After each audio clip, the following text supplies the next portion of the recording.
Yesterday's price is not today's price.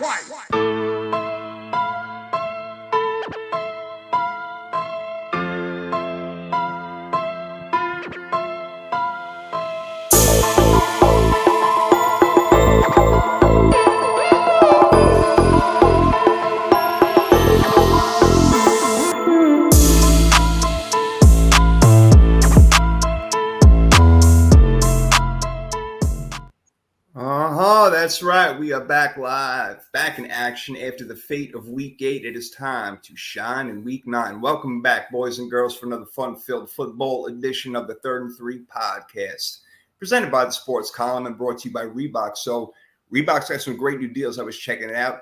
Go to thirdandthreepodcast.com to look and see. You can get 15% off like new kicks like the Trail Cruisers and men's and women's Reebok Light Plus 3 running shoes. They got some pretty cool shit. Check it out. Those are just a couple of things that you can get. Third and Three style. We hook you up. So all you got to do is go to the link on Third and Three. Nikki, what's happening, girl? How you feeling today? I'm feeling good. I'm feeling a little disheveled. It's been a crazy day. So you know how you just like feel out of sorts. So I feel out of sorts. Hopefully I don't look out of sorts, but if I do, whatever. You can't be perfect every week. You look marvelous, my friend. Oh, thank you. Thank you. So does my friend at the bottom over here. Always. What's up, D? This grand piano in the background here. Yeah, I know. Yeah. Go you know how us, the rich and famous, live, So oh, yes. Just had to get off. I was playing a lovely tune on the piano in the back, and I was like, oh, it's time for the podcast to start. So let me go ahead and get the podcast started here. I like that. I love that European trashinese that you're putting on right there. Awesome. Did you have a fancy dinner too? Did you have like caviar or something? Oh, of course. Yes, only the best. Only the best. Caviar, steak. It was rare, like fresh off the cow steak. Fresh off the cow. Oh boy! All right, it's already off the rails, and we're 2 minutes in. That's it. Listen, the man's got a personal chef overnight. Everything changed. Obviously, he was the guy that hit the $1 billion Powerball, and we just don't know about it yet. So he's keeping that quiet. God, I want to hit. Yeah, you got to keep that on the down low. You don't want people to know. Let me just tell you right now, if one of you, let's just make a pact. If one of us wins it, like I'm secretly telling you guys, but you got to shut up. I would definitely tell you get nothing. I trust that. See, that's the thing. I trust you. I would only tell people I would trust, and I can count that on maybe both of my hands if I'm lucky. No offense to anybody out there, but you got to earn that shit. And the people I tell would be people I would like break off with a little bit of something. Of course. So it'd only be it would only be you guys would definitely be involved in that as well. So obviously you guys didn't get any direct deposits, so I didn't hit it. Yes, I'm sure we would have known by now. We would have known. Yeah. It's hard to keep a secret like that. No, I mean, I would, listen, and I would do like really good things. I always tell God, I'm like, yes, let me hit it. I'm like, I'll create jobs. I'll do this. I'll do that. I'll do everything. But I don't think the lotto works like that. It's corrupt anyway. I believe that they really have control over it. Like there's like, the 5 or 6 numbers that come out, whatever the hell it is. I'm sure that those numbers, all right, those specific balls that are supposed to pop up, they have control over it either by like weight or by size or something like that. I have no doubt in my mind. That's why it gets up to this amount of money, and they take half of that shit. Like you win $1 billion, but you got to give 500 million of it back. Kiss my ass, man. Are you kidding me? That's ridiculous. Oh my God. So you think the balls that pop up are rigged? I definitely do. 100%. Oh, I'm going to get shot tomorrow by a special agent. You might. You better watch out. Well, if I pop up dead, then you know that the secret's out, and I got that shit. So make sure this thing is recorded on multiple platforms so it's not lost. All right, got to make sure. Oh, wow.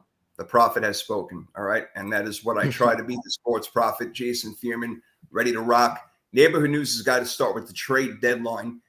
Baltimore definitely a home run. Starting out with them, Nikki. They give away a 2nd and a 5th rounder for Roquan Smith, who is, in my opinion, a top 5 linebacker. So you know what? If you can say, like I think about it like this, Nikki. Mm-hmm. If you say I'm going into the draft next year, and for a 2nd rounder, I can pick Roquan Smith. Yup, I'll do that, no problem. So I think that's a great deal for Baltimore, right? Yeah, no, they needed it. They just, really upgraded that with that. So yeah, I'll take it, right? Win for them.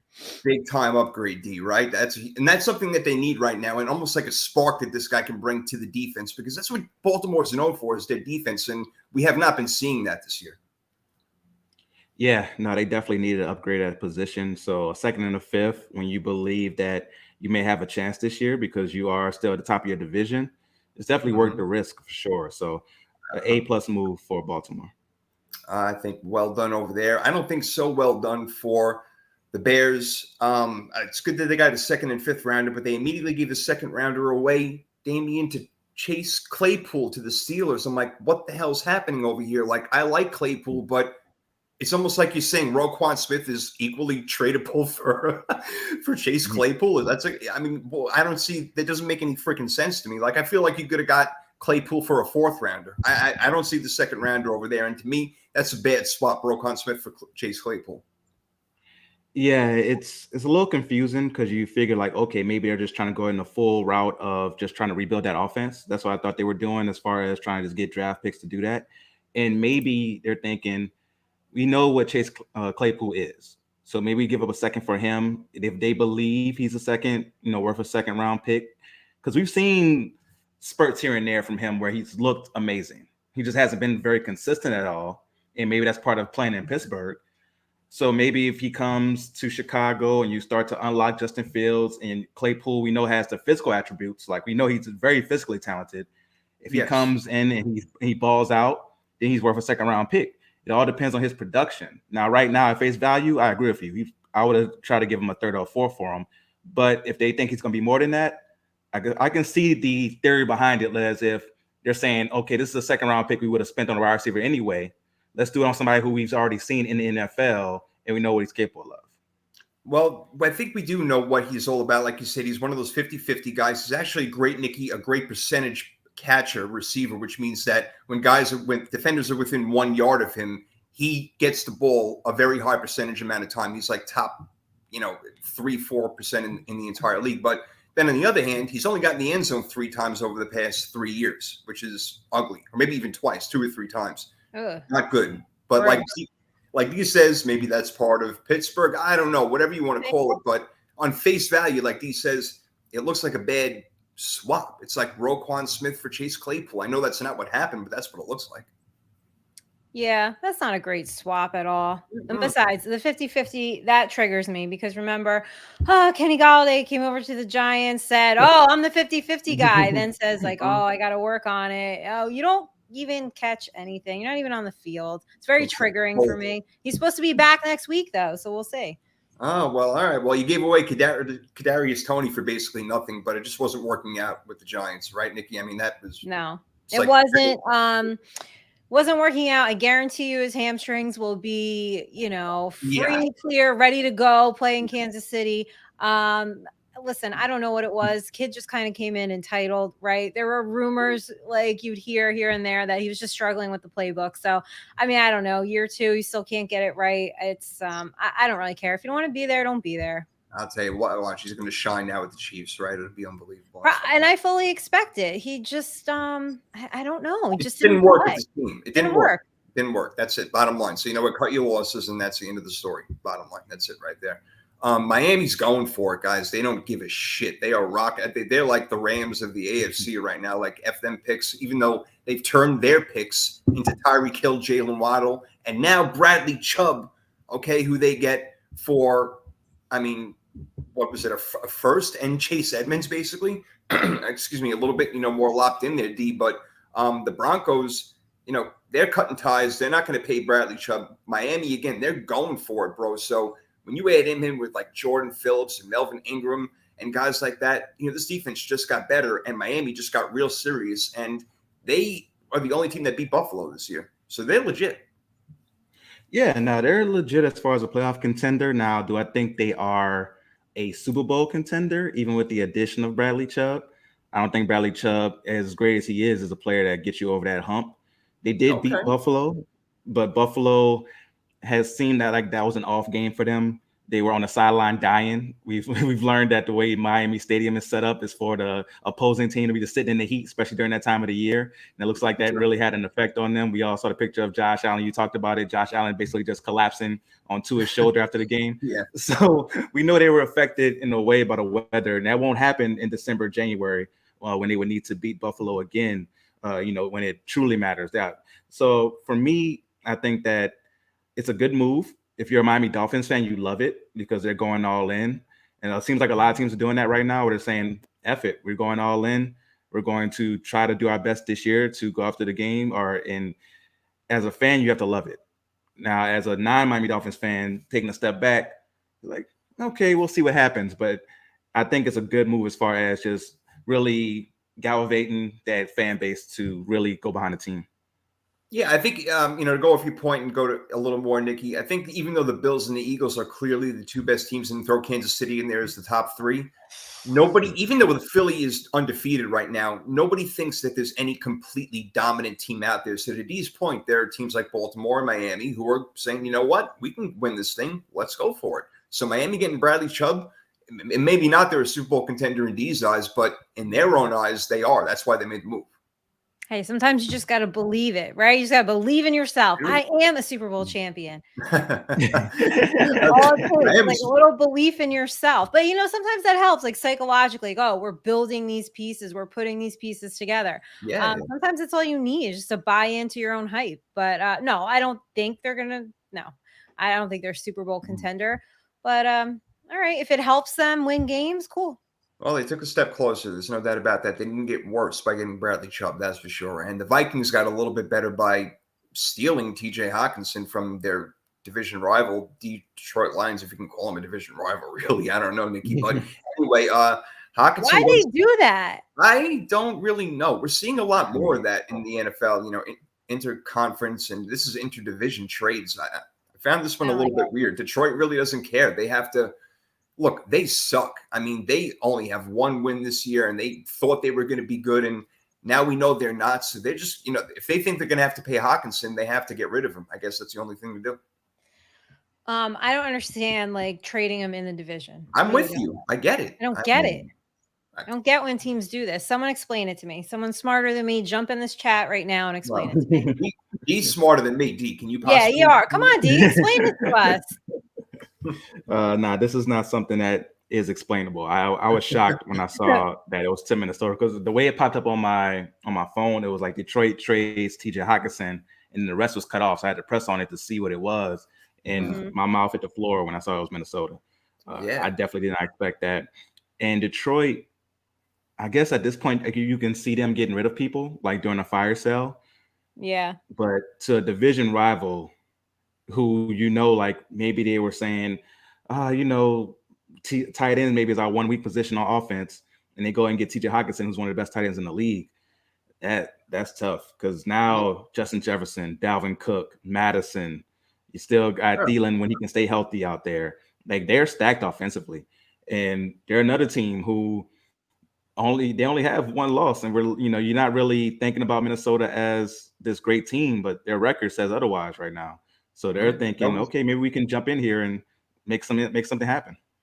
Man, nobody talking about Kevin O'Connell for head coach of the year, maybe because they expected more out of Minnesota, but he's a guy that nobody's mentioning right now. And as far as Detroit goes, this goes to show you how far they think they are off from actually being a good team by trading Hockenson in the division. That's their mindset behind this. Like, you know what? It doesn't matter where he goes.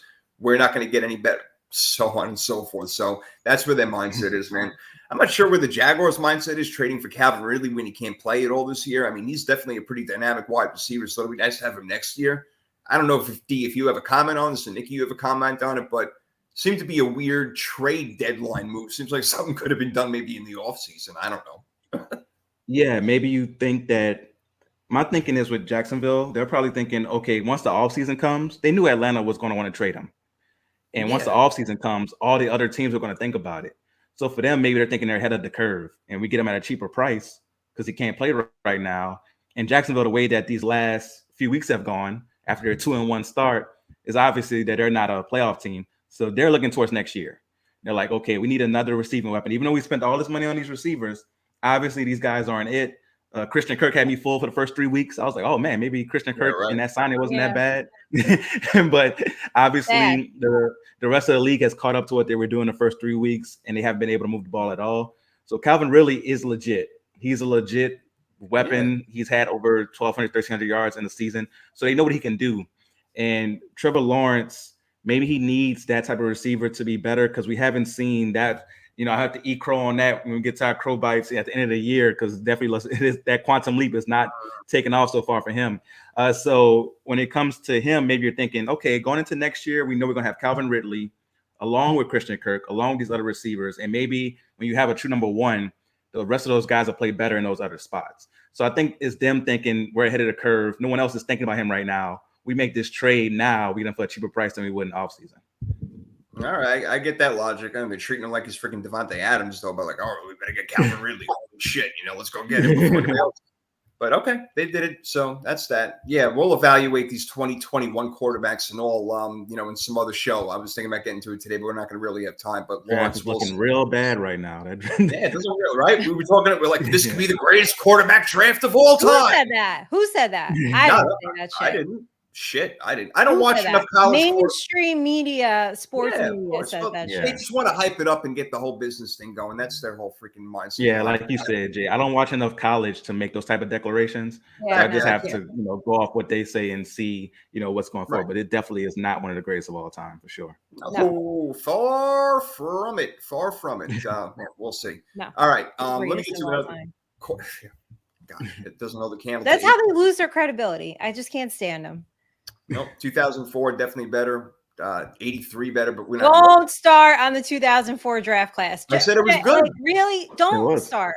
I said it was good. I know where you're going with this. I am not. You know what? I'm not feeding into it. I can't even give credit to her. We gave you a compliment, Nikki. We said 04 was a good draft. Eli Manning definitely. No, because you guys aren't going to give the compliment. I know. No, I'm not feeding. You know what? Don't feed the trolls. Okay, that's what I'm learning this week. We're not saying anything bad. We're just saying that draft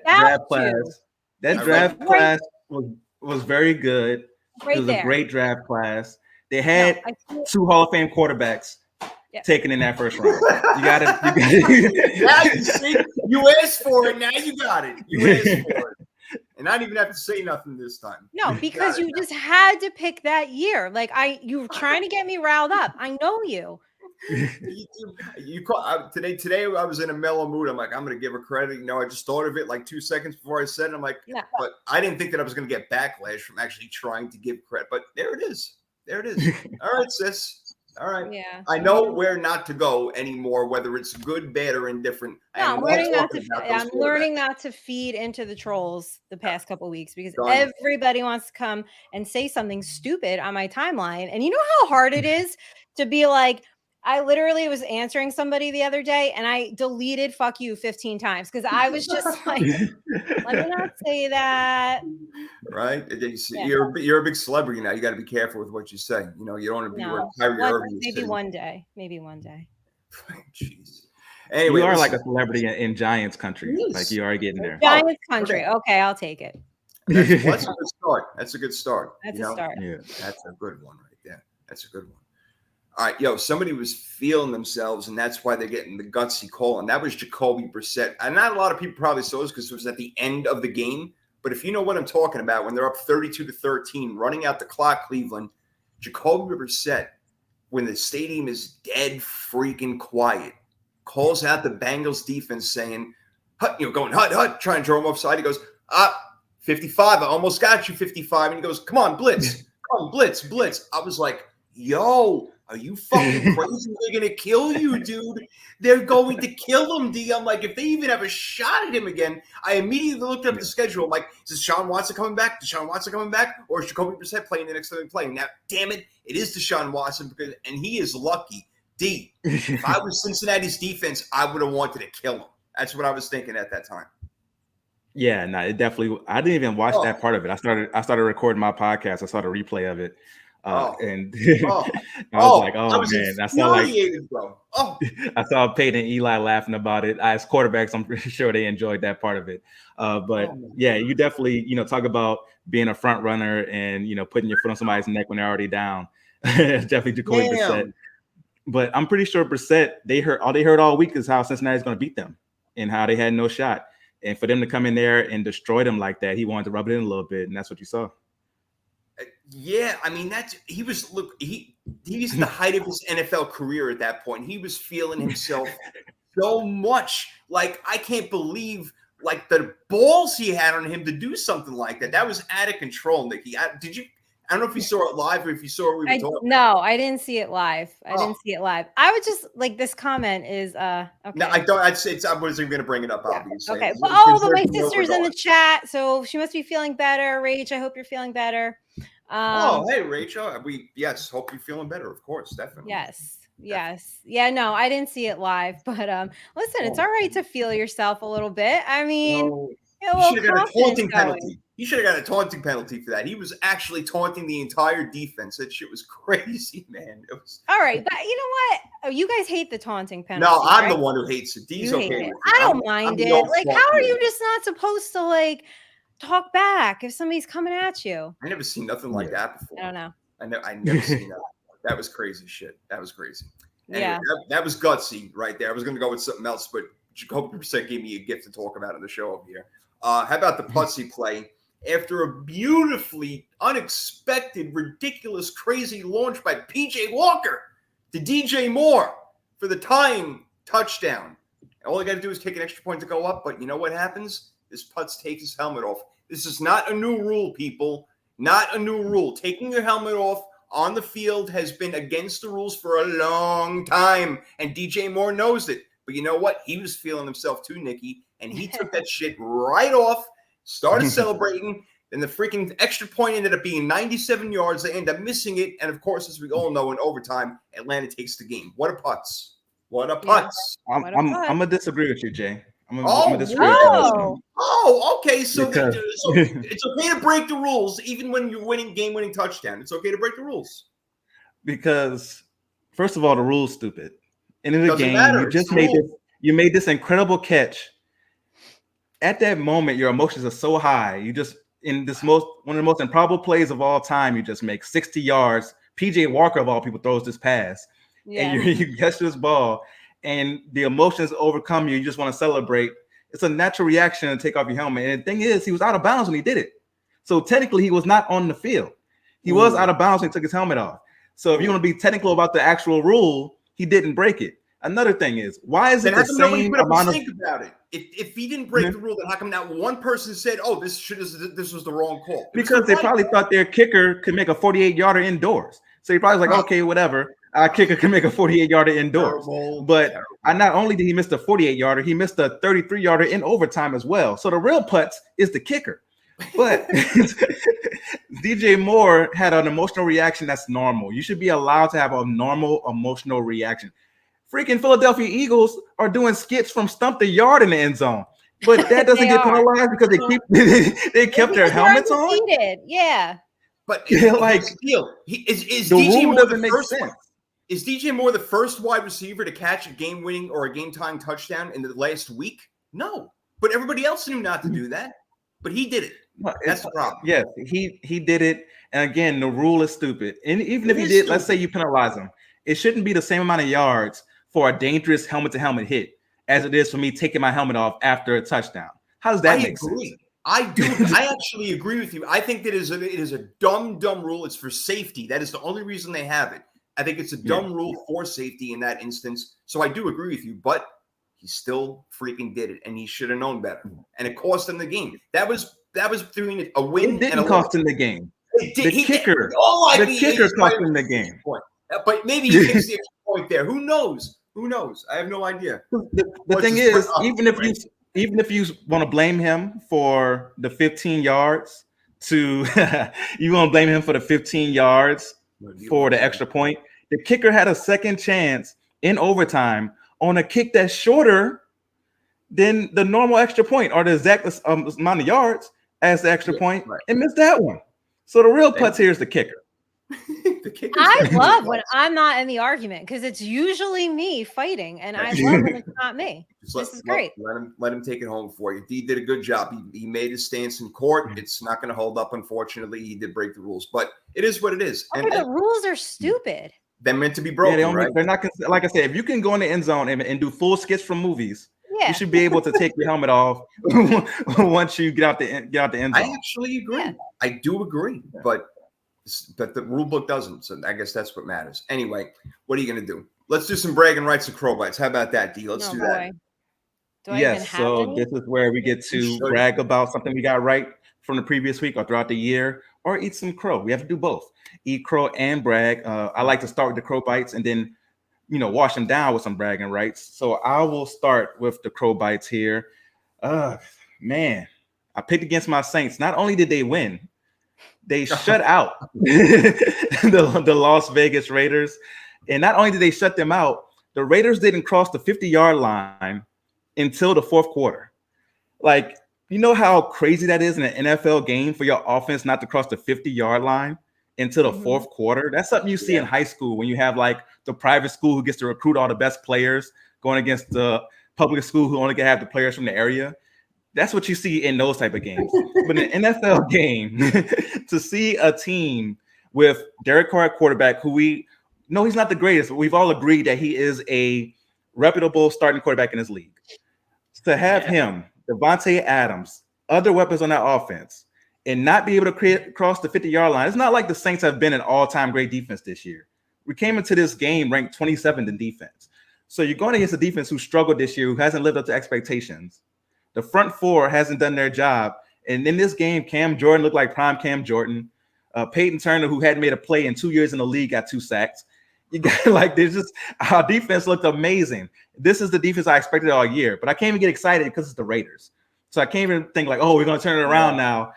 It might just be a one-off because we played against the Raiders. But I have to eat crow because I didn't believe in my Saints. And not only did we win, I wouldn't have been shocked if it was a close game we won. I wouldn't have been shocked by that. But the fact that we won in shutout fashion, 24-0, I have to eat a lot of crow on that. Yeah.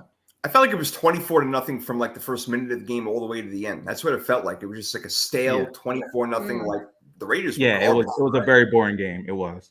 It was. So what are you eating crow on, Jay? I can eat crow on a lot of stuff, man. I had a horrible week. I mean, I had a bad week.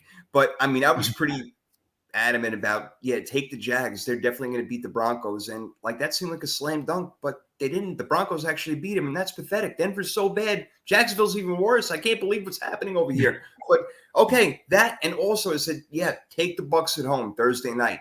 They're going to win for some dumb reason. I had no logic behind it. So that is really dumb of me to say. I need to have something to stand on in order to be like, the Bucs are going to win, and here's the reason. I had no logical reason whatsoever, except for Tom Brady plays football. Well, that doesn't work anymore. Dude is 45. He's not playing well at all. They're not in sync. It's a nightmare. You have Tampa Bay, just like Green Bay we've been talking about. It really is a nightmare in Tampa Bay right now, guys. Look, if they even make the playoffs, if they're lucky, they're one and done. And people think that they can get back on and do what they were doing last year and the year before that. I don't see it. And I think most of it is Brady, but also the offensive line. Like, he doesn't have the time to throw the ball. He's getting the ball out so quickly now that they don't even have time to run a route, So it's bad news all around right now, man. So I got to eat crow on that as well by saying, take Tampa Bay to beat a much better team like Baltimore that ended up handling them after the first quarter. So my bad. Yeah, you looked great those first 2 possessions. I know. I was thinking about that. Oh, Prophet City, baby. Yeah, I was like, damn, Jay got this one right. No freaking way. No way. Yeah, it changed very quickly in that second half. It seems like that's what the Ravens have to do. The Ravens can only play good for one half a game. You just have to make it the second half. That's what it seems like they have to do for sure. So, Nikki, what are you eating crow on this week? Oh man. Let me say what I embarrassed myself with this week. I locked Cincinnati winning and covering. So I apologize for that. That was not good. I also said the Raiders would win and cover. So not a great week. Yeah, betting wise, not a great week. Wah, wah, yeah, it was a tough one. Some more crow I could eat. I was very adamant about the under on Miami Detroit, and it looked like it was going to go over in the first quarter. Like, I know. I know. What was that? I was What a nightmare. Okay, well, we blew that one. Detroit muscled up. Yeah, Detroit muscle early on, and then but it was just enough to get it over by 3 points or 4 points or whatever it was. But it was good. Yeah, it looked like it was going to go over by 100. It did, and then Detroit didn't score at all in the second half. But yeah, because one of my friends, he saw our bet, and it was like literally in the first quarter, he's like, "Man," he's like, "This is going over for sure." Yeah. We killed it last week. Yeah, and we'll be back this week. We'll kill it today as well. All right. We did give you Philly with a very heavy spread.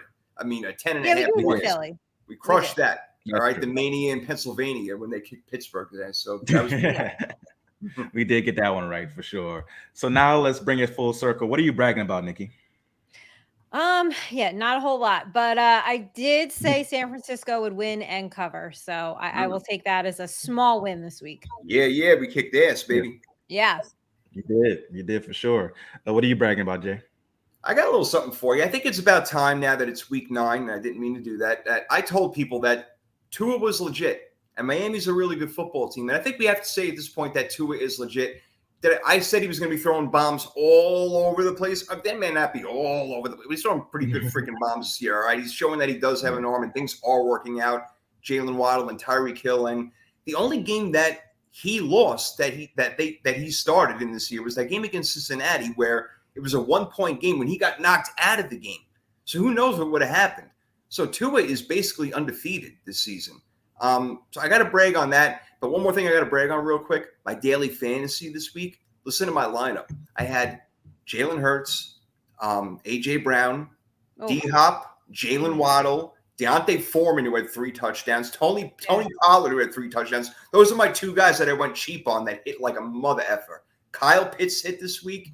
Terry McLaurin did pretty good. And I had the Eagles defense. So I put a little chatter in my pocket. Okay. Nah, that's a good one for sure. I like those bragging rights. For my bragging rights, I said that this would be the week that Christian McCaffrey in San Francisco showed you why they gave up 4 picks for Christian McCaffrey. Woo! And he went out there and did something we haven't seen since 2005 with the trifecta touchdown of passing, receiving, and rushing. Killed it. Haven't seen that since LaDainian Tomlinson. So you got to give credit to Christian McCaffrey, and that was a big bragging right for me as I was called out that he would have a huge game. That was a beautiful pass too, man. That was an unbelievable. Did you cry? Did you have like a tear? A little bit. I think I'm gonna get tear. But I got real quick on that point. So I was watching NFL game, whatever the fuck it's called, where Steve Mariucci, Kurt Warner, Michael Irvin, and Rich Eisen all do the show. And Mariucci, he must have had inside information because his bold prediction of the day was that Christian McCaffrey was going to have 150 all-purpose yards. But the big thing was he said he would have a perfect quarterback rating. So I don't know if he pulled that shit right out his ass or if he had inside information, because that shit was absolutely amazing. It's the first thing I thought of when it happened. Inside information, media. Probably, right? Guarantee. Yes. Guarantee. Well, let's say, former 49ers coach, he still knows security guards who work there and stuff. Yeah. No, it's interesting though, because Kyle Shanahan talked about why they put that play in, and he basically said, "Does anybody know if Christian can throw the ball?" And I forgot who it was, but somebody's like, "Yeah, he can throw the ball." He's like, "Hey, throw the ball. We're gonna let's see if we'll run this play." And he threw a dart in practice, and he threw a 53-yard dart in the game. Like, wow, okay, this dude's for real. Nah, it was a great throw, great play, because at that point they had ran Christian so much that the defense was like, "Oh, we got to stop this guy." So of course they pull the whole defense in, and Brandon Ayuk sneaks behind. So then that was great. Yep. Everybody bid on it. Everybody, the whole freaking Rams defense went with him, the whole entire side. Yeah, absolutely right. Well done. Well done. All right. Oh man, speaking of a game that we got to pick, Tampa Bay and the Rams. Who would have thought that would have been a game that you're not looking forward to?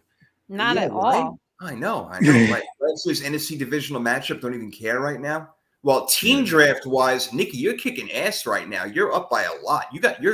With our team draft where we each drafted 10 teams, guys, for the entire season, and who's going to end up winning. Yeah, we've had a few bye weeks here and there, but Nikki's got 44 wins. Dee's got 37, and I only have 34. Nikki, you're doing your team's just kicking butt right now.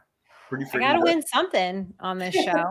God damn it. Well, I'll tell you, you came close to winning this week. You had a really good week. I did not. Let me just get mine out of the way. Even though we all triple locked, I'm happy about that. All right. Oh, I think for the first time in the history of the show, I'm under 500. Actually, not. I know for a fact. I never have been under 500 ever on the history of this show, and I went 7-8. I am. Ooh. Myself. I went out on a limb with a few Arizona, Houston. Dumb, very stupid, very stupid. But you guys did really good, Nick. And I said we all triple lock, but Nikki, you went 10-5, and D. Ooh, finally, bounce back. Nikki, you got so many shows. You don't even know which games you picked on this one. I don't know. I don't even know what I picked on this show. Well, you did good. Let's put it that way. I think the only difference was, oh shit, you know what? I don't remember off the top of my head. I forgot if it was the Tennessee-Washington game. I think Nikki, maybe you picked. I picked Washington in that game, so that might have been one. That might have been it. Yeah, I took Tennessee. That might have been it. Damn it. All right. So on the year, Damien, you've got 5 wins. I've got 4, and Nikki, you only have 1, but we have a long way to go still. We got a long way to go. I know it's weird. It's a strange. I thought I had 2. Maybe I counted wrong. I think you counted wrong. Let's say you have 2 because that doesn't seem right. I'm sure you have more than 1. I'm pretty sure I had 2. Yeah, I think you do. I must have counted wrong, honestly. My eyes are getting a lot of freaking whack over here. So I gotta get glasses. I need glasses, baby. I need glasses. Get the glasses to go with your landline. All right, he won. So what? He had what was it? 11? He beat me by 1. Yeah, just by 1. Yeah, 11-4. So well done by both of you guys. That's very good. Very good week. Ooh, it feels good to be up there in double-digit picks. Yeah, oh God, finally. Well done. It's going to be tough to get to double digits this week because there are 6 teams on a bye. So 3 games are out. That means there are only going to be 13 games this week. Let's start picking them. You ready? No. Yes, sir. Sure. My haphazard picks. You can handle it. Thursday night game. Very interesting because Philadelphia is playing Houston. Also, in Major League Baseball, Philadelphia is playing Houston in the World Series. But you know what? Nobody gives a flying fuck. That's why. That is not true. I was in Philly yesterday. Oh, well, Philly. That city is lit. Like, the fans are going crazy. I mean, the stadium was actually shaking last night. When Bryce Harper hit that home run, the camera was actually shaking. So for anybody watching baseball, pretty fucking cool moment. What can't happen is the Phillies win the World Series and the Eagles win the Super Bowl. I'm telling you that can't happen. Somebody check on me if that happens. The town will be a little knock, safety check. Yeah. It's a good thing they don't have the same colors in Philly. Like in Pittsburgh, all their teams wear, yellow and black. Nasty yellow and black, yeah. They all wear yellow and black, or black and yellow, black and yellow. They all wear those colors. But in Philly, it's all different. They got the red and white in baseball. They got the green and white in football, green and black and white or whatever. And what's the sport I'm missing? Oh, basketball. It's red, white, and blue. So there you go. Yeah. Whatever. Anyway, little side note. Back on track. Here we go. Philly is 7-0, the only undefeated team left in football, and D called it, said that was going to be that way even for a couple of more weeks. And D, let's see if they can do it this week. As I said, they're in Houston. Now we're talking about the NFL. Houston won 5-1. They let Derrick Henry run all over him last week. Wonder if Miles Sanders will do it now. I don't know. What do you think is going to happen in this game? I see Miles Sanders having a huge game in this one for Philadelphia. Maybe even Jalen Hurts having a good rushing game as well. Give me Philadelphia 30-7 in this one, and I'm locking the road team. On Thursday Night Football. That's how bad Houston is. That's a big score, 30-7, and I love it. I'm going 35-17. I'm also locking it in, Nikki. Yeah, I'm locking this in too. Freaking Eagles. I'll lock it in. And you know what? I'm going to lock in for them to cover 13 points. Ooh, watch out with your bad self right there. I'm feeling myself. I'm like Jacoby Brissett. I had double-digit wins this week, and I'm feeling it.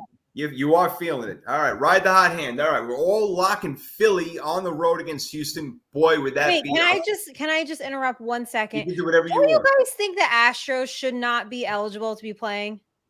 The what now? Even 4 years later? Yeah, I mean, but nothing happened. I don't understand why they just get to play, frolic around, and get to play ball like any normal team. I'm with you. Yeah, but you know what? That's the thing. Nobody gives a shit too much. But I'm glad you brought it up. It's weird though, because I did want to ask a baseball fan this, and I know Jay, you are the biggest baseball fan. I'm still a baseball fan. I still am. Yeah. So this Astros team, this is 4 World Series in 7 years, right? Yeah, this 3 team- in the list. Yeah. Does this team go down as like a great team, or does the cheating scandal just overshadow all the accomplishments? It definitely does, because people love to talk about shit like that. Like the Black Sox scandal will always be famous, even though that was a great team and whatnot. It doesn't matter. So we always look to find like the worst in anything. So yeah, it's definitely going to overshadow it. Kind of like, like even like the way, Astros, like Brent said, it's almost like in a weird way how we look at like KD going over to Golden State, just like adding more on top of it. It's just it's a weird juxtaposition. I know it doesn't make that much sense, but I'm trying to make sense out of it in a weird way. It definitely is, because that's what people. The bigger reason why is that it's never happened before. Nobody's ever banged on trash cans to cheat and to give signals. So that stands out so much as opposed to stealing signs, which is different. Like a second baseman stealing signs, or the dugout stealing signs, or the bullpen stealing signs. That is all-time classic bullshit. Freaking horseplay crap. But that's been given and known for a long time. This banging on trash can shit was unheard of. So that's why it stands out so much.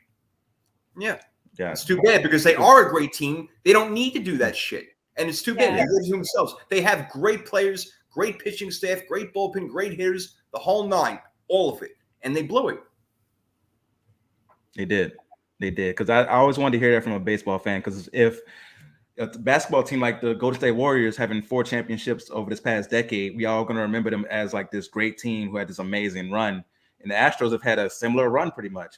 But it's all going to be overshadowed because, somebody's covering their jersey up because they might have something on on their chest to buzz in for signals and stuff like that. That's what's going to be remembered more than the fact that they're in the finals or the World Series again.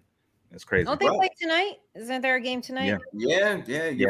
Your sister, my friend. He's my best friend. You got that right. That's, there you go. Perfect. See, so I was right. Slip of the tongue. You were watching some of the games, some of the World Series? I had to. I had to be the nurse last You're night, being so a good big sister. Good for you. Good for you. I love it. All right. I love when we get off track too. Let's try to get back on it. What are you sorry about? Who the hell? This is our show. We do whatever the hell we want to do. What are you talking about? We don't usually talk baseball, so I know, right? I know, right? Dee even had a question. We got into it. We talked about it, and there you go. The Astros are assholes. The Houston I like that. New tagline for them. Yeah, the Houston assholes, not the Astros. The assholes. And there's an asshole head coach in LA, and his name is Brandon Faley, and he will be coaching them, the D's favorite team that he loves to hate, the Atlanta Falcons, surprising everybody right now at 4-4. LA Chargers, that is, go Chargers, go. Only 4-3, Nikki. Do you feel confident that they can come in with a better roster, or is Marcus Mariota gonna, show his muscles? And Cordero Patterson is coming back this game too. Yeah, it looks like Atlanta finally figured out how to use Kyle Pitts after like a year and a half, which is amazing. There you go. I'm you know what? I'm gonna have to eat crow on the Chargers. I was like, they're winning 13 games. Like, what was I thinking here? Oh my God. No, I'm not confident, but I will take them. I'll go 24-20 Chargers. Okay. All right. Going with the Chargers. Definitely not locking that thing in. They are on the road. So West Coast Team D coming to the East Coast. That could be a tough thing. Does that sway your decision a little bit? This one is a hard game to pick for sure. Atlanta's very tricky because nothing about them stands out as far as, this team is so good at this. Like, they do run the ball well, and they have an offense that's designed for them to run because Mariota is very athletic, but they don't pass the ball well. They got great weapons. Drake London, Kyle Pitts. I think Kyle Pitts caught his first touchdown last week. Like, the fact that these guys aren't used in a good way, but because the NFC South, they're in first place. They're in first place. But I do think the Chargers win this game. No, I'm going to go 27-23 Chargers. I trust their weapons more against Atlanta than Atlanta to come through. And now that Atlanta has some type of pressure on it being in first place, I think they fell under that pressure. Okay, that's all very interesting. I like that. I like the psychology there, D. That's pretty well done. You almost make me want to change my pick right now because I am going with Atlanta. I do forget very quickly that they could have lost that game last week. Look, we'll get to it in our best bets, but I think we're going to see a lot of points in this game. I am going to pick Atlanta at home. That West Coast travel, LA hasn't played in now what's going to be a couple of weeks, so they may come out rusty. That may give Atlanta a little bit of an edge. I'm going to go with it. Big time score, though, 33-30. Give me Atlanta. So I'll ride Lone Ranger on that son of a bitch. and keep this mother effer going right now with the Dolphins and the Chicago Bears. So this game is in Chicago. Miami's 5-3. Chicago's the opposite at 3-5. All logic tells you that Miami's a better team. But now they got Justin Fields running the ball. So is that going to be different with Miami's defense? Is Bradley Chubb going to step in immediately and do some big shit? Miami's just a better team to me, D. So I think that they will figure it out somewhere along in the game, even though I feel like Chicago may get out to an early lead. Miami is good enough to come back from it and win the game 29-19. I'm going to go with Miami. Yeah, I'm going Miami as well, 24-10. Okay, so you got them going pretty easily over there. What do you think, Nikki?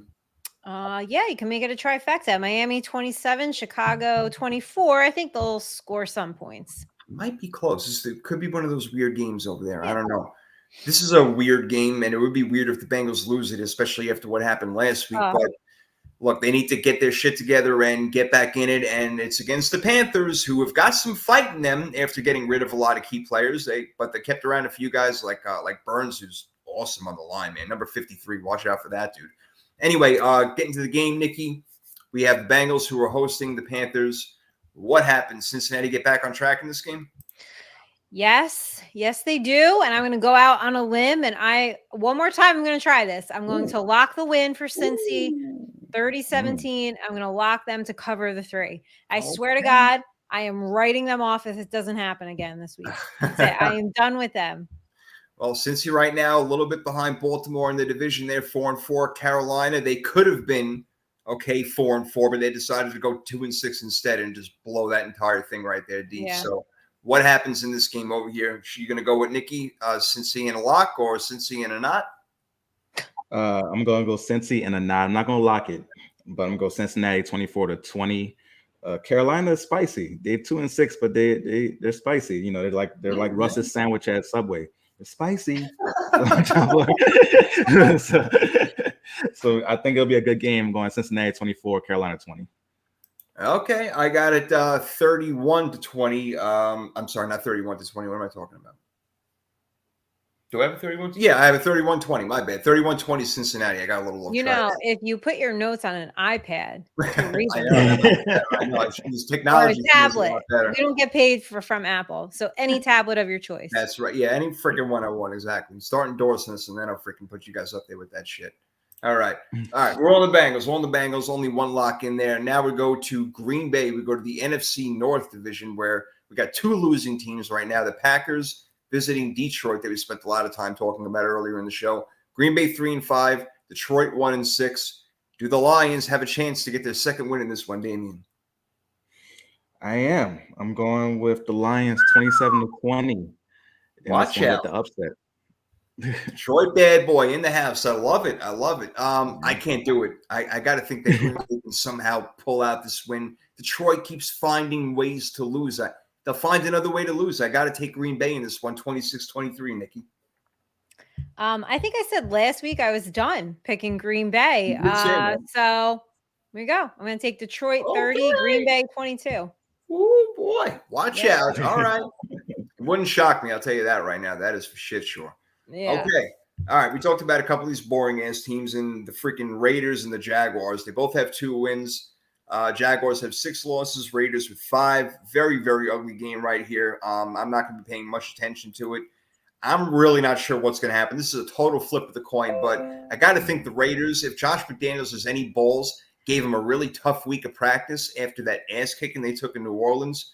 I'll take the Raiders by a field goal, 23-20, and I don't have too much to go on except for Jacksonville keeps finding a way to lose as well. Neither one of these teams, again, are really good, Damian, but I'm going to take Vegas, man. Yeah, I don't know.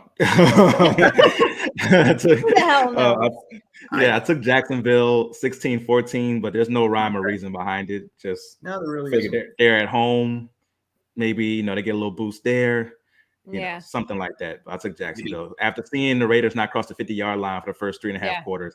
I'm like, maybe Jacksonville could do a little better.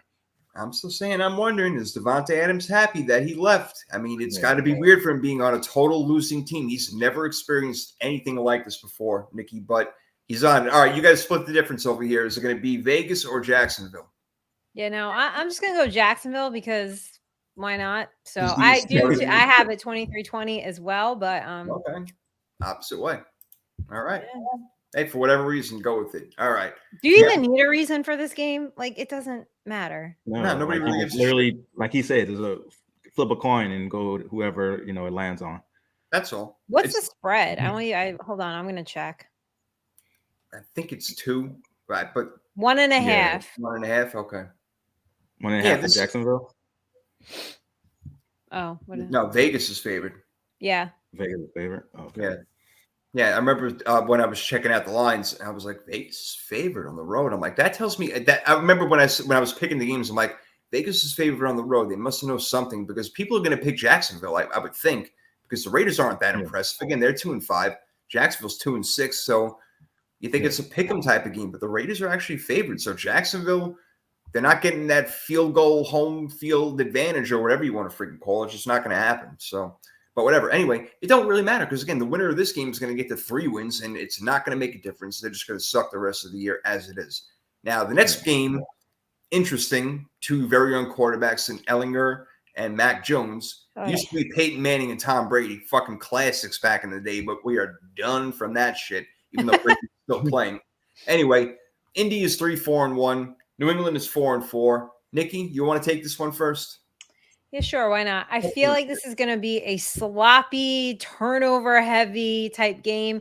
I really think it's going to come down to whoever just has the ball last and whoever has less turnovers. New England 21, Indy 17. I like the under here. It's at 39.5. Yeah, I feel like New England may get 2 defensive touchdowns in this game. I got them 24-13. I think they're gonna beat them up, but it's going to be an ugly beat up. The Sam Ellinger led offense is not doing it. Jonathan Taylor may not even play in this game now that I'm hearing he's questionable. I'm sorry, but New England's going to win it, and they're going to win it because of Bill Belichick.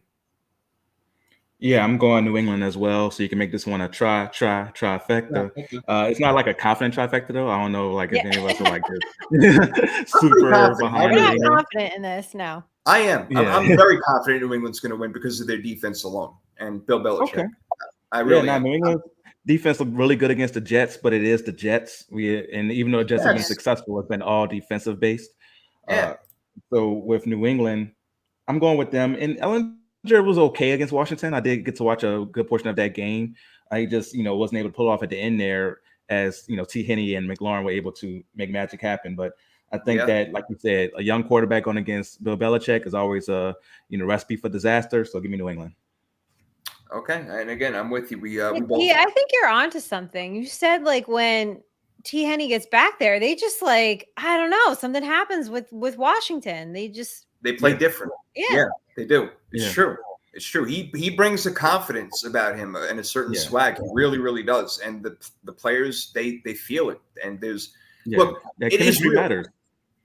Yeah, listen, it's real when people talk about this person gives out this amount of energy or their aura or whatever you want to call it. Mm-hmm. People give out energy. They give it out and people receive it and they feel the positivity.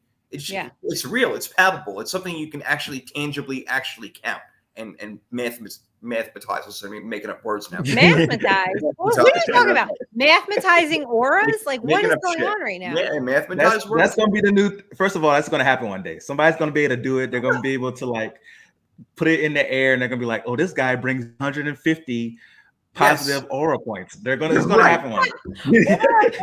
Oh my God! This is why this show's the best. I love it. Through your credit score, it's all about the aura and the vibes you give off. That's it. That's what it's all about. People with good aura points is going to add to their credit score. So it's going to be somebody with horrible credit, but good aura. They're going to qualify for loans and stuff like that off just their vibes. It's going to happen one day. I'm going to be fucking rich. This sounds great. I am in. That's the reason this show is so great because we have 3 guys or 3 people who bring in positive aura vibes. And that's what brings a good show. Give it. Feel it and bring it. One day they're gonna study this show and be like, "Oh man, these guys brought in 1,000 positive aura points, and we didn't know about it." We expanded people's lives, just by watching this show. Like you said, it's good for your health. Lives. Listen, I know for a fact that there is a certain podcast who watches our show, and they're relatively new, and they take notes, and so we do change. Yes. Very good, good ass Hopper. Well, if you are Yes, going to take yes. notes from this show, you're in the right freaking spot. I'll tell you that right now. Don't rehearse anything. Rule number 1. Yeah, don't rehearse. Don't even try for a script. That's right. No script shit. Don't want it. Want none of it. All right. Well, the prescription says that Buffalo is going to beat the Jets, but it is an AFC East division battle. The game is in New Jersey, hence it is a New York team. But Buffalo comes on down, trickles down from Albany side, Western New York, all that action over there. And here you go, Nikki. They're in kind of your backyard right now. So what's going to happen? Can the Jets pull this shit off? No, I think that Buffalo is just going to overwhelm the Jets defense. I'm not really giving them a chance. I have it 30-10, and I have the Bills covering. What is it? I think it's 13 as a spread. So covering and locking, or just covering? Just covering. Just covering. Yeah, okay. I got one more lock. Yeah, Bills 6-1, Jets are 5-3. Not really playing like a 5-3 team right now, but I'm certainly going with Buffalo, and I'm locking them in. And I know I only have them winning by 10, but that's because I feel like the Jets may get a late touchdown. And the question, and look, the jury's out right now on Zach Wilson. Like, they're going to give him a chance because they drafted him so high. But I wouldn't be shocked by sometime next year if he is not that quarterback anymore. It doesn't look like he's got the goods, D, and I don't expect him to bring it out against Buffalo. Buffalo 27-17. Yeah, is the jury out, or is the jury already made a decision? I feel like they've already. Maybe. But they're going to have to give him a chance. They have to. Yeah, I feel like the jury's already made a decision, but now they're trying to decide on what the sentence is. Like he's already guilty. Yeah, he's already guilty of being a bad quarterback, but now they're trying to decide if he's going to be still there as a backup or they're just going to let him go. I feel like they're trying to decide what that is. But I'm locking in as well. So make this a trifecta, Buffalo. And I feel like under is going to be kind of an underrated story. Buffalo didn't play good in the second half against Green Bay. And it messed up my parlay as well that they didn't play good in the second half. But they're going to be angry about that. The fact that they didn't play good in the second half, and they're going to take it out on the New York Jets. And now they got Nyheim Hines on their team, who I feel he's going to be in on a lot of third downs. I think that they even really need it, but he's a great player to add to that offense. He is perfect for what Josh Allen wants to do. Perfect. So that was a home run right there. A trade we didn't even mention before. Indy just giving him away basically. But anyway, on to our next game. We got Minnesota and Washington. Washington hosting. The Commanders are 4-4, surprisingly. A lot of people look at that and say, what? Yeah, they're actually 4-4.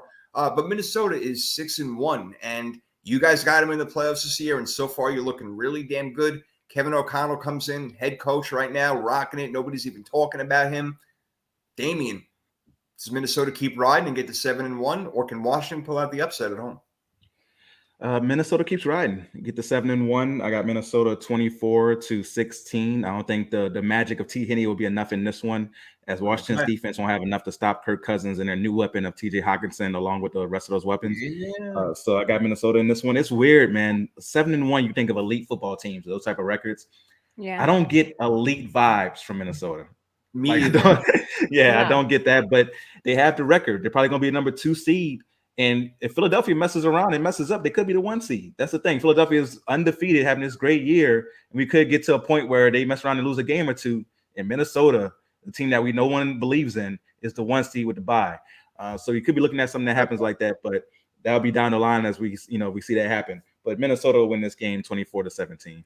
It would be the worst 1 seed of all time if that were to happen, I think. But I don't think we're going to get to that point. I think Philly will keep rocking it out. And I feel like somebody's going to sneak up from behind somehow, some way. But there's not many candidates left. I don't feel like the Rams can do it.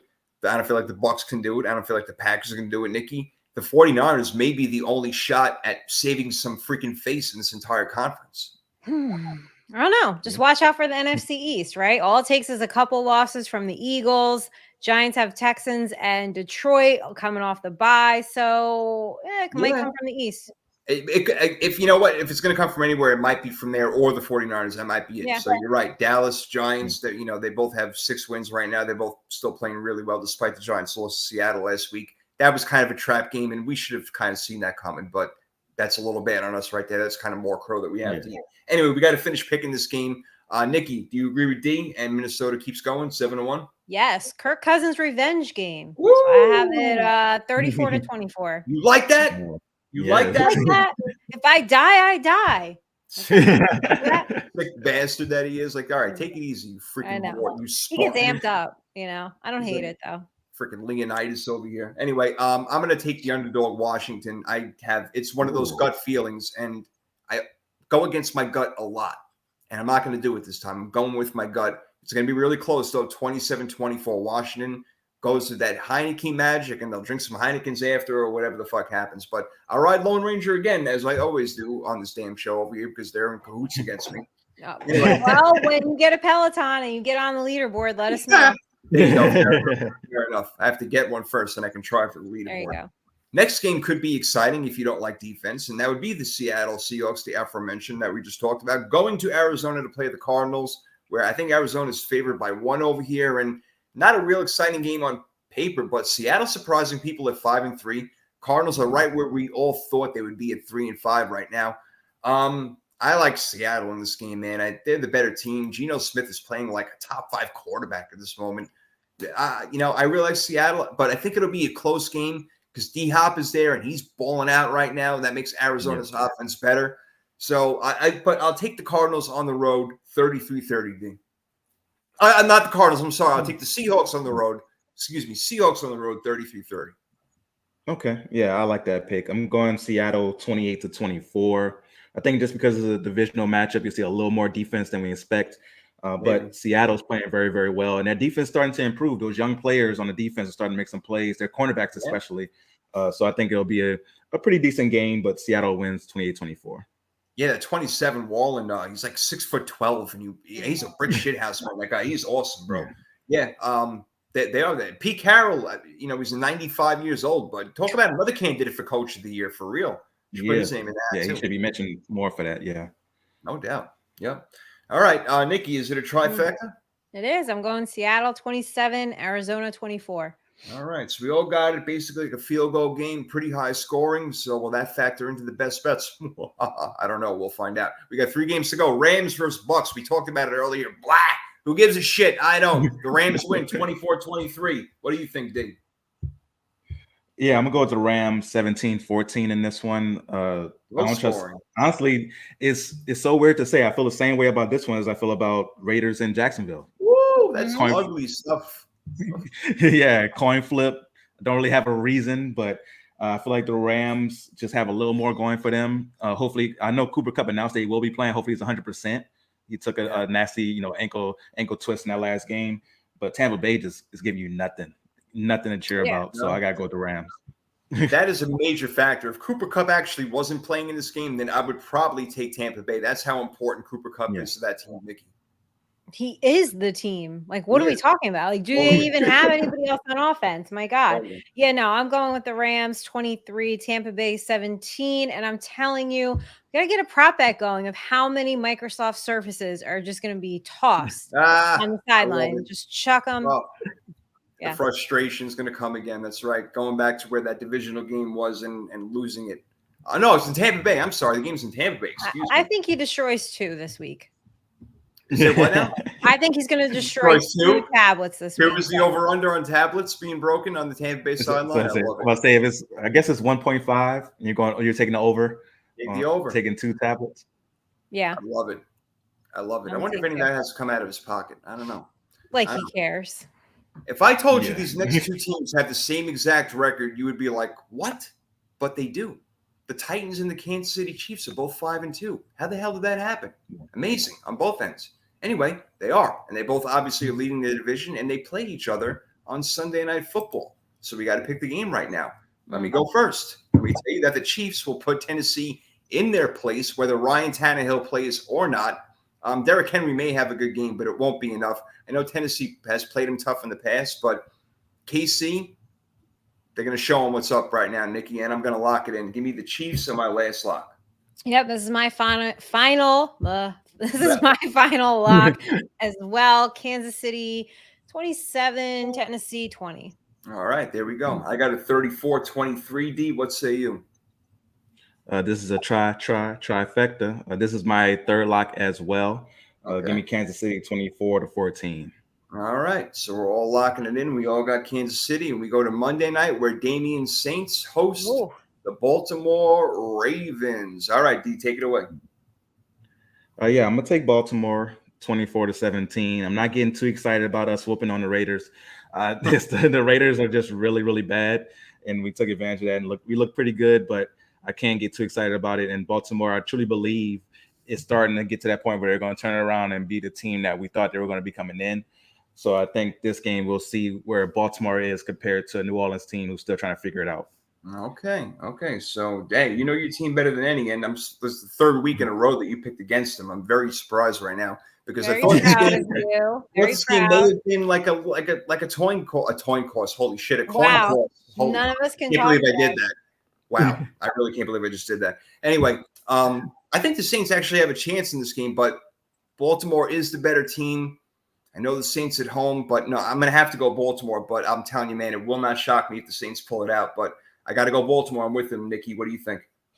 Yeah, no, I've had my fill of Andy Dalton in prime time, so I'm going to go with the Ravens 28, Saints 17. All right. Lamar in prime time is a lot better. All right. Yeah. So those are the week 9 picks. We got to get to week 9 best bet. Oh, God. My best bets don't include a whole lot of point spreads in general. It's more over-unders that I like, guys. So here's one that I like a lot. Let's see how you agree as I go down my top 3. The Chargers and Falcons, I know it's a high number, 49, but I really like the over in that game.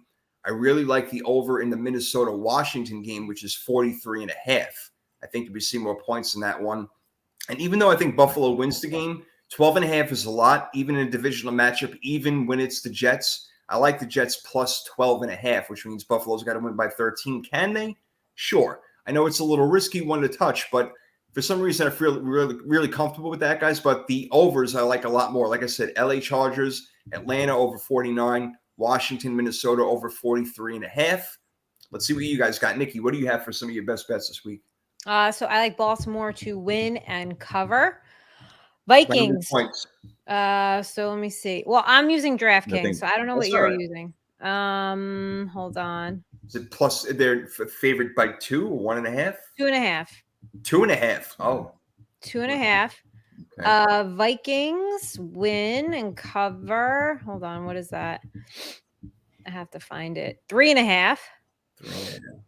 And I'm sorry, but I think the Bills will easily cover the 13. Okay. It's all right that we differ on that one. Probably won't be using that in our 3rd and 3 best bet, but you think they cover the 12.5 or 13, whatever you got. All right. D, what do you got? 13? Okay.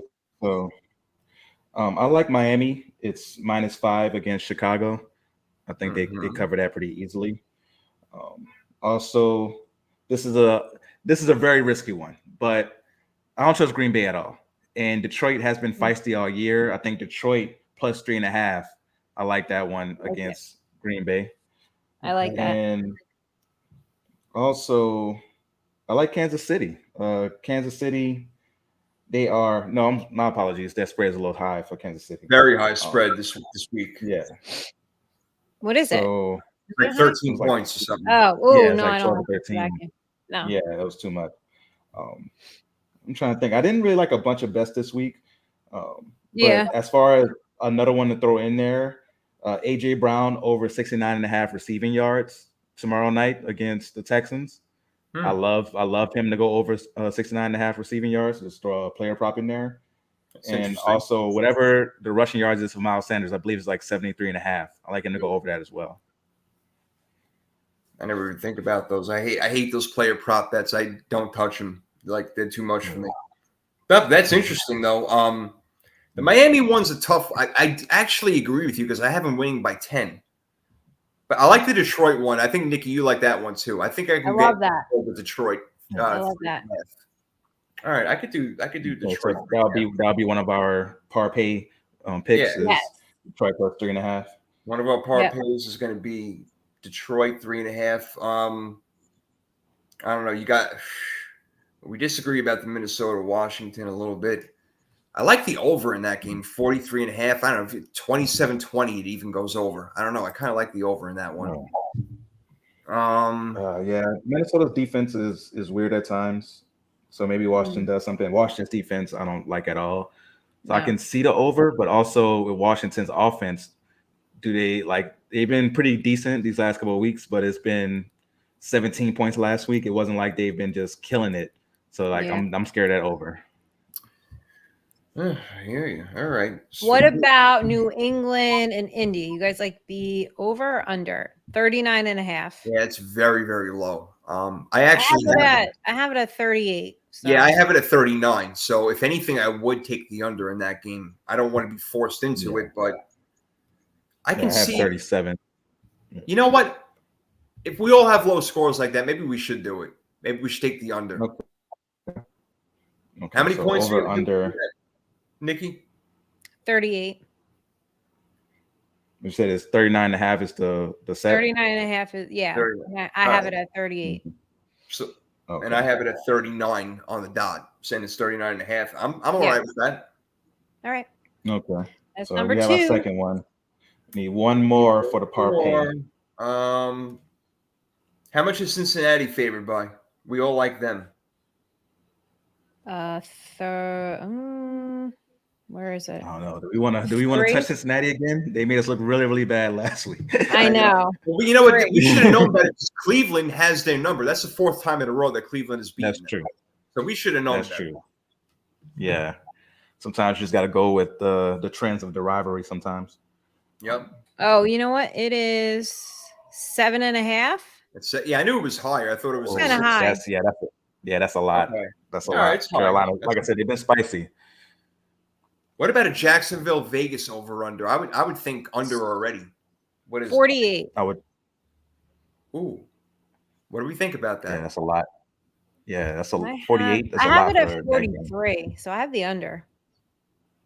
Let me see what my final. I like under. Yeah, I like under in that one. Sounds.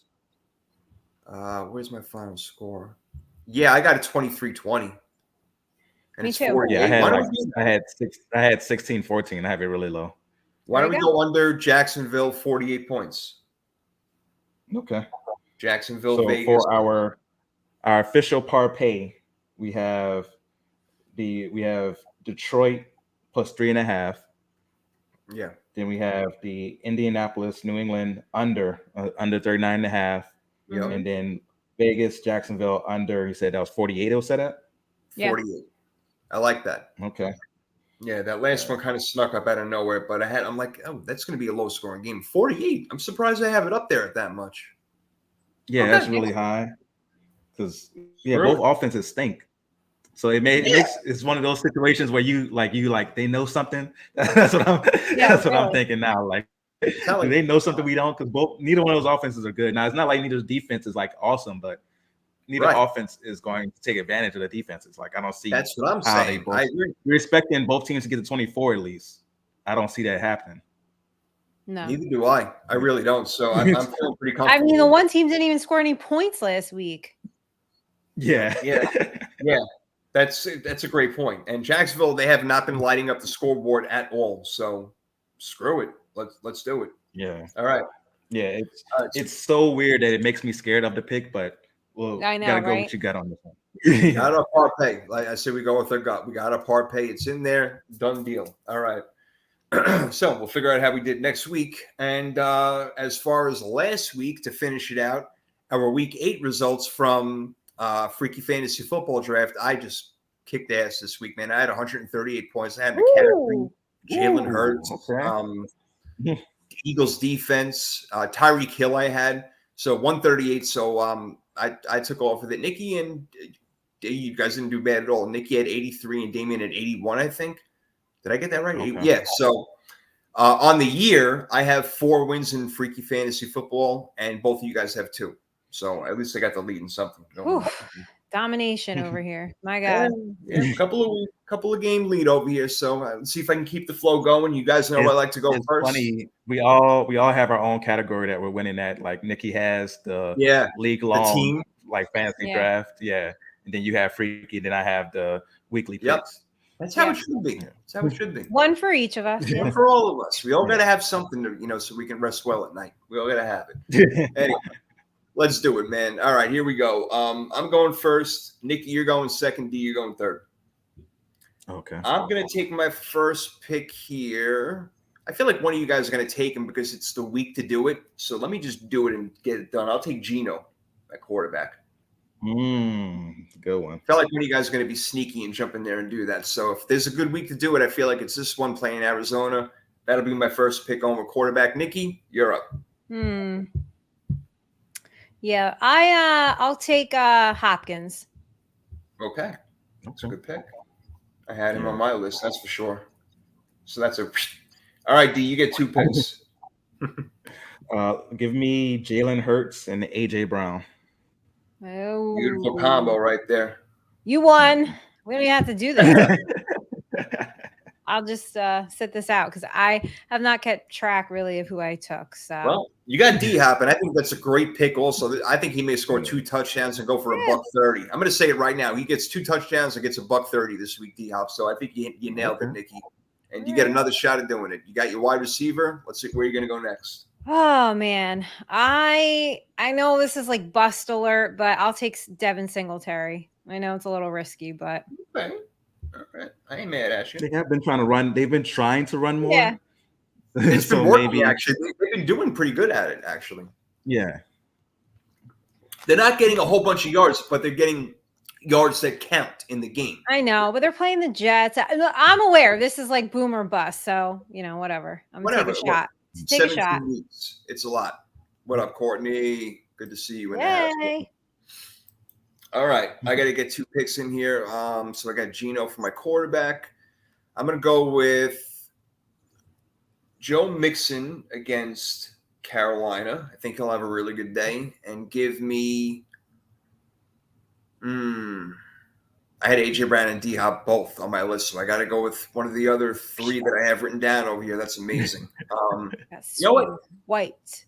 I did. I had Tyreek Hill last week. Give me Waddle this week.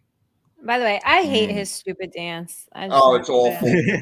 Embarrassed. I get it. It goes with the name. You gotta love it. I know. I get it, but it's just like, I hate it. I don't like it either. Then it's something easy the fans could do along with them.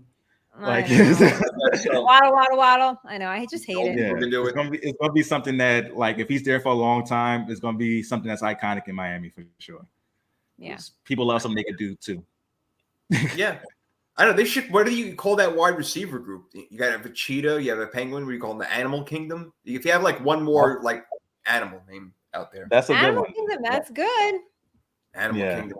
Another one that we won't get credit for, of course. Oh God! All right. Are there any other animal nicknames for our receivers in the league? That's what I'm trying to think. Yeah. And there's no deer out there. Deer. Yeah. Yeah. I'm thinking about it. Yeah. So if they draft another receiver, they have to just give him an animal nickname. Absolutely. They can call it the Animal Kingdom. That's it. Tua, I don't know. Shit. But anyway, they got a few animals out there. So we'll see what happens. Anyway, Nikki, you got Singletary and D Hop.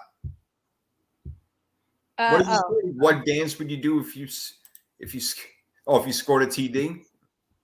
That's a great question. I would always do some variation of a 90s dance move. So my signature would be this one. That would be your theme. That would be my bust out the Running Man. I feel like Jay, you'd be like moonwalking and shit. I would be moonwalking all over the end zone. There's no question about it. No doubt. Nikki, you would probably do like you could do the full Beat It choreography and not get penalized. Oh yeah. So you might as well do that. Exactly. You just drive helmet on. As long as I keep my helmet on, it's all good. It don't matter. That's the point. That's what we're saying. Why it's it is ridiculous, but those are the rules. I would just probably cheer. Like maybe I'll do a stunt or something. That's what I said. You would cheer. Days. Yeah. Maybe I'll go full dance, pirouette, right? Couple faute turns, leap. Yeah. You got to do the Terrell Owens. You got to grab somebody's pom poms from the audience. Yeah. I'll do a cheer. Yeah. There you go. That would be perfect. Poetry in motion, as they say. All right, Nikki. My turn. Yeah, it's okay. We get off to do the hammer dance. I love it. Now I would do the hammer dance as well. Yes, I would. Like I said, I'll have all the 90s dances as my just rotate through them. Yeah. Every time you see me, the hammer is just so hyped. Yeah, I love that shit. All right, make a pick. Make a pick. How about you take a quarterback, Nick? I don't think I've taken Justin Herbert. So then you can have him. Okay. You got him. You got him in all his hair, all yours. He does have nice hair. He's got a lot of it. He's got a lot nice of it. hair. He does. I'm glad he recovered from that cut he got last year. Oh, yeah. Oh, Speaking of haircuts, like, come on, Daniel Jones. Like, I don't know. Looks like he's like 10, like with this hair. Aaron Rodgers with just has a mop head. He looks ridiculous. What a putz. Oh my, he really is a putz. That guy is something else, man. But whatever. He makes $50 million a year and I don't. So he looks homeless. Yeah, right. He does. He looks whatever. Oh man. So I have back-to-back picks. Third and three. Yes, you have third and three. Listen to me. Wow. Yes, you have back-to-back picks. I'm off right now. Holy shit. Wow. Yeah. So I'm going very, very heavy on Philadelphia this week. Give me Miles Sanders. Oh my God. Oh, all eggs in one basket. I'm just going to take their defense while you're at it. He's going to. He's I already took their defense this year. So I'm mad about that. I should have saved it. Yeah, and I took Dallas Goedert too. So I would have, like, if I didn't take those two, I literally just went all the way Eagles this week. Just go crazy. You know what? That's not even a bad idea. Has any one of us ever done that? Probably not. I can't remember a time. But that's actually a good strategy because you feel like they're going to score 35 points, and some of these guys got to do it, right? Yeah. Exactly. But since I already took Dallas Goedert, give me T.J. Hockenson in his Minnesota debut. Oh, all right. Huck. Insane. All right, Nikki, you got Herbert, Singletary, and D-Hop. You need a tight end and a defense. Yes, I do. I've not taken Travis Kelce yet, so I will take him. Oh, very good week to do that as well. Dang, have I taken Travis Kelce? I gotta look. I don't think I have either. Like, wait a minute now. I've pretty much taken all the good ones. I think for the most part. Yeah, it's like you get so far in your head about trying to save one and not take all the good ones that you forget to take one. Yes. And then I hope that other guys just like pop out of nowhere. Shit, Hockenson was on my list. I'll take Gesicki. I know he really hasn't done that much this year, but maybe you get Chicago's weak defense, Miami throwing the ball down the middle. I'll go Gesicki for tight end, and I will take the Patriots defense this week. I think. Oh my God! Yes, love it. Definitely for me. Love it. You deserve it. I want to hold on to this crown. Nikki, defense for you. Okay. I don't know what to back. do. I'm just thinking, like, I don't know. Like in the fucking Matrix for a second. You're just like, Wah! You're like pause for like it's a glitch. No, I just don't know if I've taken Seattle. I feel like I have though, so I'll take. I can check. I mean, I got the thing right over there. If you really want me to look, I don't even have my headphones on today. I can look. Hold on. Okay. I feel like I took them before they got good. Yeah, it's hard to keep up, especially because I ran out of paper on my last notepad and I threw it away. You guys need to get a tablet. Have one. All right.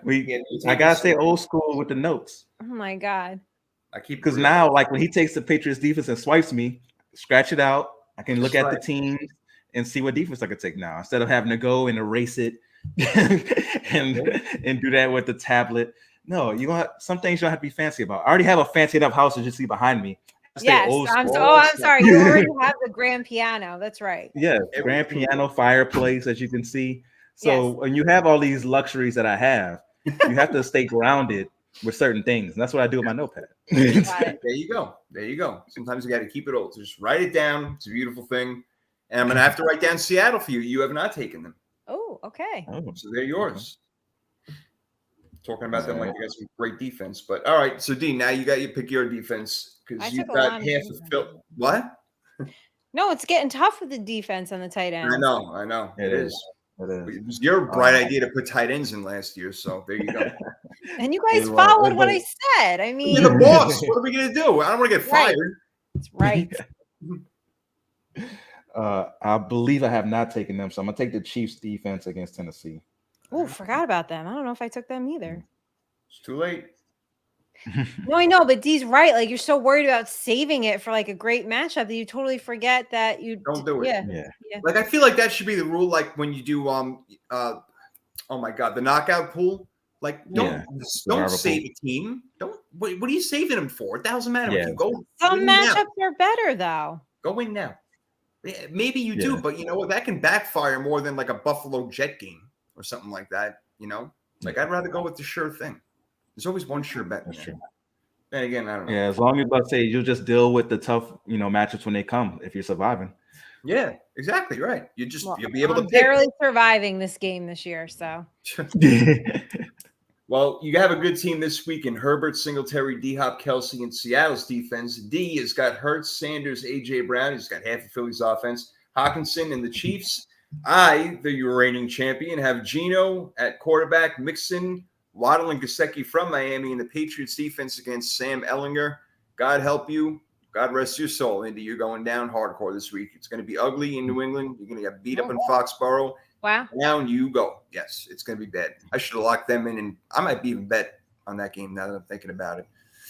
Got to keep some of my secrets to myself. Anyway, great show. A lot of fun. Let them know where they can find you guys before we get on out of here. Nikki, very important. I know you have a lot going on. Other than being a great big sister, what else you have happening?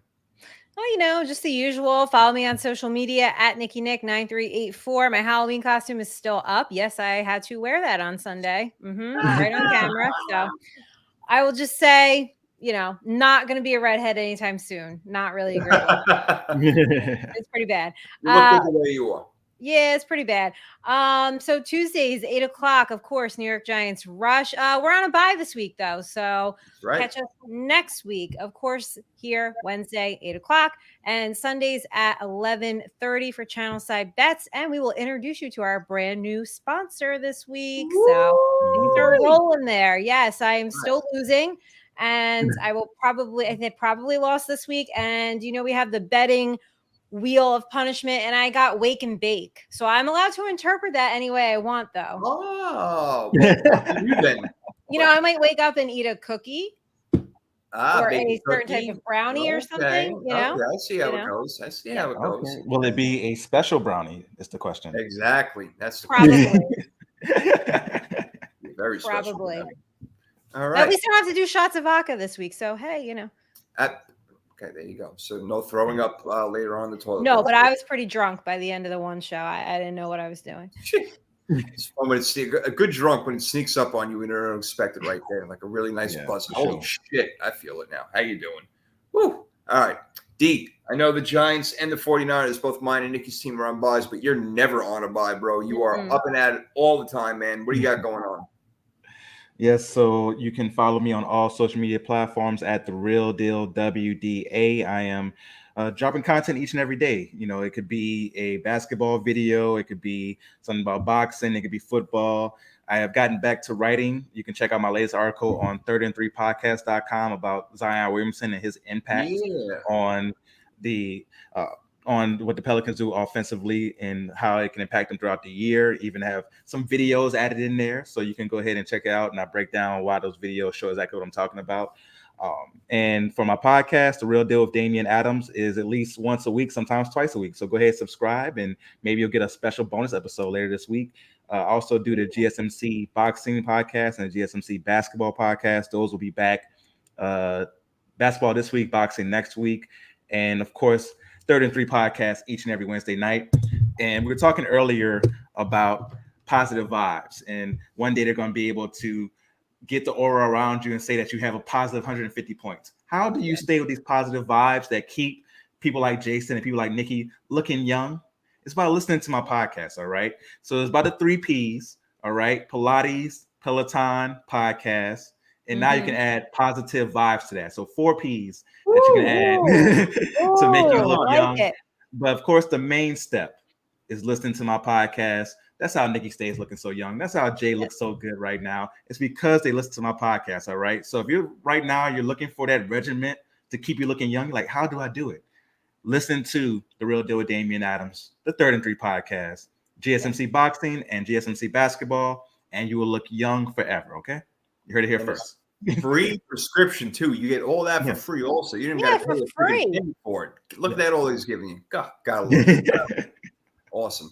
Like Nikki said earlier, 3rd&3 is where it's at. Always Wednesday nights. We will be here, guys. You catch me on the run here and there doing the Power 32 podcast. We'll bring back NFL Jeopardy when I have more time, but I'm very busy at work right now. Not that you want to hear about that, so I'll just tell my coworkers. They'll listen to. Bring your coworkers on Jeopardy. Oh yeah, that would be fun. I got a couple. bet I did bring one time, and he did pretty good. Bring your boss on. Yeah. Right? I'll have control of my boss. Let's see. When are you doing the Champions Tournament so I can come back on? That's what I'm waiting. You are a champion. That's pretty obvious. Oh, did you win? Oh, okay. Yeah, I won the first episode. of NFL Jeopardy on Power 32. So I'm waiting for the Champions Tournament so I can come back in there, and hopefully I don't jinx myself. I did pretty well, but hopefully I don't jinx myself. I knew you would, no doubt. You will know, and you all will know when that's going to happen. But for now, we're out of here. Another episode of 3rd and 3 In. We'll see you guys on the flip side. Peace. Bye.